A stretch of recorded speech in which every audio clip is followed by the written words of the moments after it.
What if we told you there was a recipe that could end all of the world's problems in one bite? One bite and world peace would be achieved. One bite and the great toilet roll debate would be solved once and for all. It's under. No, it's over. Okay, so maybe this smoked pumpkin mac and cheese isn't gonna solve all the world's problems, but it is gonna bring you joy and happiness every time you make it. It's seriously so good. With that first bite, you'll be thinking, this smoked pumpkin mac and cheese is so good, I don't even care that the check engine light just came on in my car. No, honey, absolutely nothing can take that pain away from a human being. Step 1, always follow the 3 cheese rule. When it comes to making mac and cheese, we strongly feel that there should be a mac and cheese commandment. Thou shalt always use 3 cheeses when making mac and cheese. A stinky cheese, a pulley cheese, and a filler cheese. The 3 cheese choices each play a very important part in your mac and cheese masterpiece. The stinky cheese's job is pretty self-explanatory. It gets into the sauce and makes it smell super cheesy and makes it taste super cheesy. Blue cheese is our favorite stinky cheese to use in mac and cheese because it mixes in with the sauce and goes from smelling overpowering and almost off-putting to giving the sauce such a delectable cheesy flavor that even the non-stinky cheese fans out there will be impressed with. Trust us, without the stinky cheese addition, your mac and cheese sauce will fall flat and leave you scratching your head thinking, why is this tasteless? The pulley cheese's job is basically all just for visual purposes. The pulley cheese provides that luscious cheese pull that we've all loved ever since pizza commercials first showed us this. You know it's just cheese, but you literally cannot look away.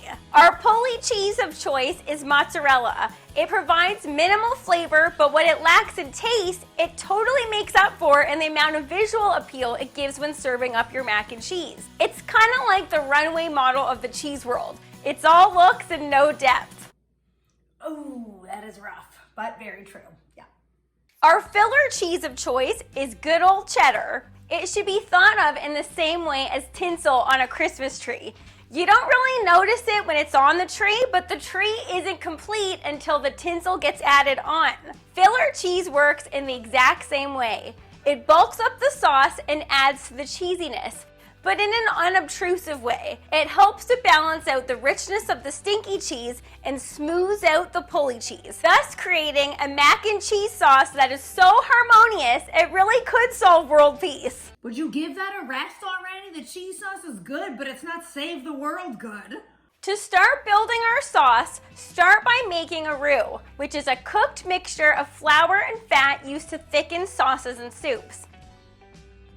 We like to jazz our roux up with sauteed onions, so cook them in butter until they look caramelized and brown.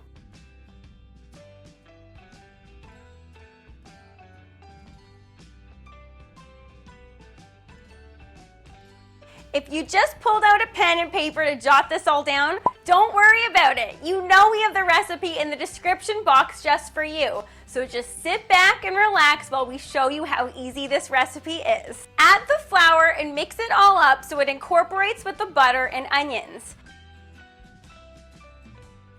Now add in your full fat cream and pumpkin puree.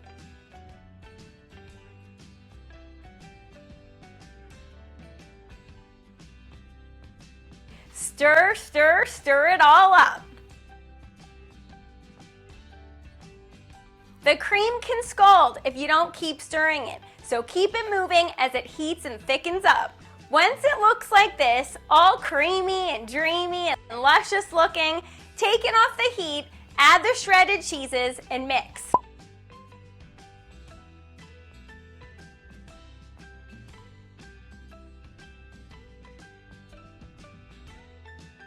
If you thought it was looking dreamy 5 seconds ago, now check it out. Step 2, selecting which pasta to use in this recipe. Okay, so get ready for this pro tip. The pasta that you are to use in this recipe is actually built right into the title. Mac stands for macaroni, and if you are today years old when you learn that, let's consider it our little secret. Even though macaroni is a pasta type that is traditionally used in a dish like this, don't feel limited to always choosing that. We've made mac and cheese with penne, rigatoni, and even mini shells. The key here is to choose a pasta that is tubular or is shaped like a little pocket, like the shells, so that the cheesy sauce can fill the tubes and shells. However, if you only have long pastas on hand in your pantry right now and want to make this dish the second the video is over, go for it. Just know that it will be a little more slippy and sloppy when you go to serve it up. But never, and I repeat, never let anyone control which type of pasta you want to eat. And that goes for your preferred pronunciation of pasta as well. We're never going to refer to it as pasta, so don't even think of leaving us comments that say, "Stop calling it pasta." Place a large pot of water on the stove to boil and add a hefty amount of salt to the water. We can't tell you how often people ask us, do I add the salt before the water boils or after? Like they're trying to figure out which is worse, bad breath or body odor. This is not a major dilemma. Salt the water before or after, it doesn't matter. Just like it doesn't matter which is worse, bad breath or body odor. They're both gross. Add the pasta to the boiling water and cook according to package directions. Do not cook the pasta longer than that or else it'll get gummy and mushy. Strain the pasta, pour it back into the pot, and then pour the sauce in.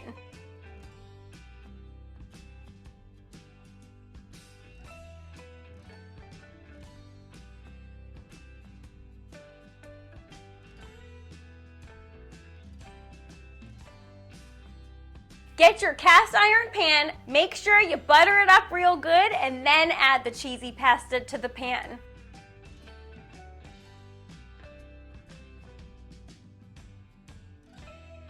Now, you could add this right into your smoker just like this, but we know since you clicked on this video that you're looking to take your smoked pumpkin mac and cheese experience to the next level. So stay tuned in because our next step is definitely not doctor recommended, but it sure tastes amazing.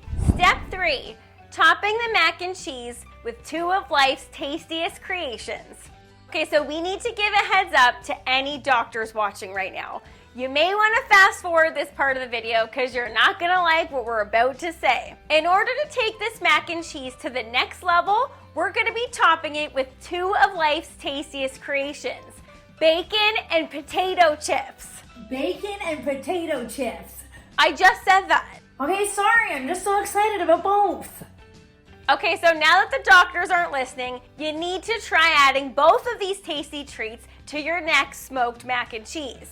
You want to start with cooked bacon, so cook it on a sheet pan like this. Cooking it flat like this makes it easier to chop up and use for dishes like the smoked pumpkin mac and cheese, and it also makes for the best BLTs because the bacon lays perfectly flat. Thus, you're able to stack it high, which we all know the taller the BLT, the better. Sprinkle the diced cooked bacon all over the top of the mac and cheese, and then get your potato chips in your hands and crush them all over the top as well.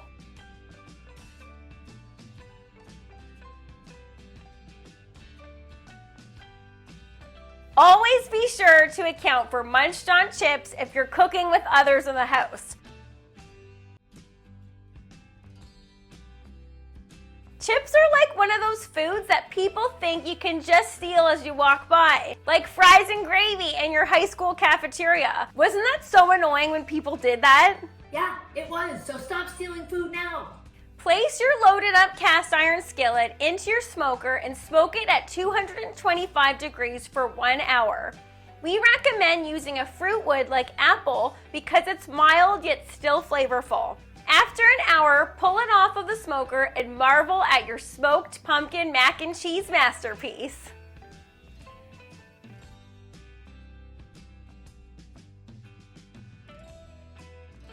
Okay, so the doctors you told to fast forward through the bacon and potato chip scene have ended up here now, and surely they're not going to be very pleased with us when they see this. Sorry to all the doctors watching this video, but life is about balance, and we promise you we'll eat a salad tomorrow. Right now, it's time to give the smoked pumpkin mac and cheese a taste test.